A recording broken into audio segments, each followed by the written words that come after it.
Pada masa pemerintahan Sultan Abdul Hamid di Turki sebelum jatuhnya Turki Utsmani pada tahun 1924. Ketika itu di Perancis mereka membuat sebuah opera drama.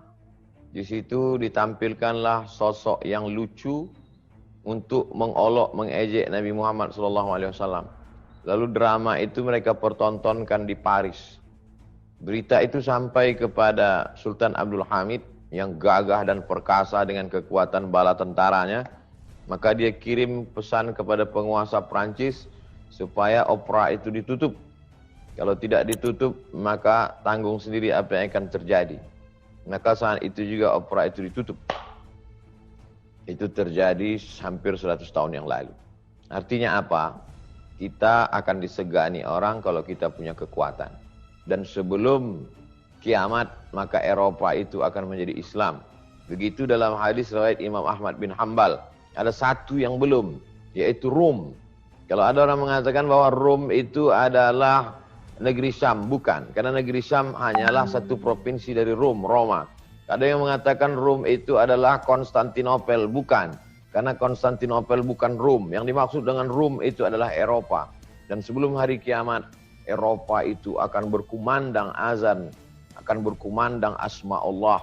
Ini adalah bagian dari proses menuju itu. Maka dengan ini bersatulah umat-umat Islam. Bersatu. Bernard Lewis sendiri dari seorang pemikir Yahudi, Bernard Lewis sendiri memprediksi bahwa Eropa itu akan Islam. Dengan prediksi 3 analisa. Yang pertama bahwa imigran Muslim datang dari Tunisia, Aljazair, Maroko akan memenuhi Spanyol dan Portugis, Spanyol dengan Prancis. Itu akan diisi oleh 3 imigran. Kemudian India, Pakistan, Bangladesh akan mengisi Inggris. Kemudian Turki akan mengisi Jerman. Maka kalau sudah Spanyol, Inggris, Jerman, Prancis diisi Muslim, maka negeri-negeri yang kecil itu mengikut. Termasuklah Indonesia, bahkan punya masjid di beberapa kota di Eropa, maka sesungguhnya Islam akan masuk dengan cara damai, bukan dengan pedang, bukan dengan peperangan, bukan dengan kekerasan, tapi dengan pintu hidayah. Dan saya percaya itu. Teori dari Bernard Lewis itulah yang membuatkan sebuah ketakutan yang disebut dengan Islamophobia. Pertama, imigrasi, perpindahan migran umat Islam ke Eropa yang begitu besar.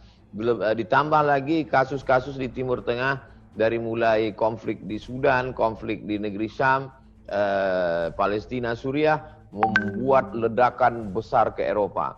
Yang kedua adalah mereka punah disebabkan LGBT karena tidak menikah, homoseksual. Sedangkan umat Islam diajarkan tazawwajul walud al-wadud. Jangan menikah banyak anak, kamu nanti akan dibanggakan Nabi di padang mahsyar. Dan yang ketiga adalah janji Allah. Dan Allah kalau sudah berjanji, innaka la tukhliful mi'ad. Jadi Islamophobia yang dihadapi hari ini, itu adalah buah dari pemikiran mereka sendiri. Di antara pemikir besarnya adalah Samuel Huntington dengan Clash Civilization, benturan peradaban, dan Bernard Lewis yang memprediksikan bahwa Eropa itu akan Islam.